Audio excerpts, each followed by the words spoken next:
Hey guys, how are you? How's your day going? I wanted to stop by real quickly to share, obviously, my thoughts about something that's been on my mind. Um, so as a mental health therapist, as a couple therapist, I realized that most of the time when people say, I feel angry or down or upset because my partner did this, that what's really happening is that your partner is not the cause of how you feel. Your partner is the trigger of emotional pain that's already existing in you that you need to deal with. And this is not to let the partner off the hook. Like, there's obviously things to work on, there are boundaries to work on in every relationship. But I think that we get so caught up in the thoughts that, if they were behaving differently, I would not be so sad, so upset, so angry, so discouraged, so down, like I wouldn't feel all of these things. And we miss the important point that is, they're probably not causing me to feel these things. They're only triggering. And that's the difference between a cause and a trigger. The cause is obviously what's responsible for something, but the trigger isn't what's responsible for something. The trigger is only what's activating what's already there.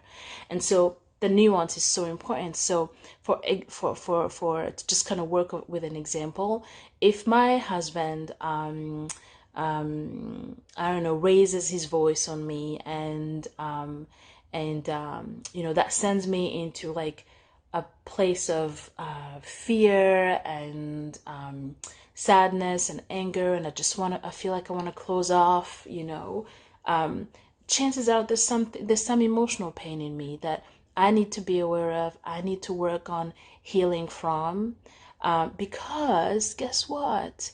Yes, he shouldn't have raised his voice, but the intensity of my reaction has more to do with my own emotional pain than what was actually done to me. You know what I mean? So, like, chances are most of the time, it's my existing emotional pain that makes me feel so distraught by what's being done than the severity of what's being done in and of itself. I hope that this makes sense because the more we understand this in relationships, is the more we're able to disempower emotional codependency.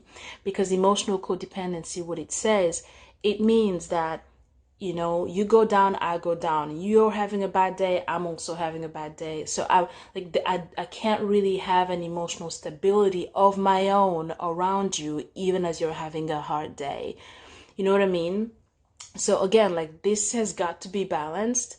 Like, again, like, I'm not saying that there's no work to be done on the partner, but I'm saying, like, this is actually good news. I'm saying you don't have to suffer through it. Like, if you're more open to exploring the emotional pain getting triggered in you and healing from it, it's less sensitivity around, right? So imagine if I sprain my ankle and no, let me backtrack. If you step on my toe and like, unintentionally or whatever, and so that would hurt. I would say, oh my goodness, this hurts, right?